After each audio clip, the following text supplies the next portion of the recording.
takwa. Takwa macam mana? Kita puasa dalam bulan Ramadan ni, tuan-tuan, awalnya rahmat. Sebab tu disebut Syahrul Rahmah. Rahmat. Rahmat macam mana? Rahmat ni buat sikit dapat banyak. Dalam Ramadan, tuan-tuan, puasa, pahala dia Allah bagi. Kemudian pula semayang sunat, pahala dia macam semayang wajib.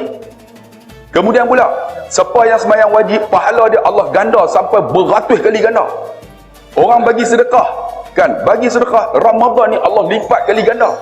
Sebab tu Ramadan, tuan-tuan, orang berebut nak pergi buat umrah.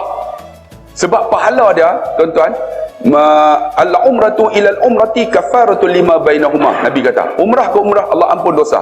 Wal hajjul mabrur laisa lahul jaza ilal jannah. Haji yang diterima oleh Allah tiada balasan syurga. Dalam Ramadan orang buat umrah, Allah ganda, lipat kali ganda. Sebab tu orang berebut nak buat umrah dalam Ramadan. Sebab hari biasa, siapa yang pergi buat umrah bukan Ramadan, dia sembahyang 1 rakaat di Masjid Haram 100,000 pahala. Kalau mai Ramadan, beratus ribu pahala. Tu yang pakat nak pergi bulan Ramadan sampai tak ada tempat, kan? Di Masjid Nabawi, kalau hari biasa, siapa pergi sana, 1 rakaat 1000 pahala. Sebab tu ada jemaah saya, ikut saya, dia balik umrah, dia tak semayang dah. Dia kata banyak pahala. Jangan jangan ada buat macam tu, kan?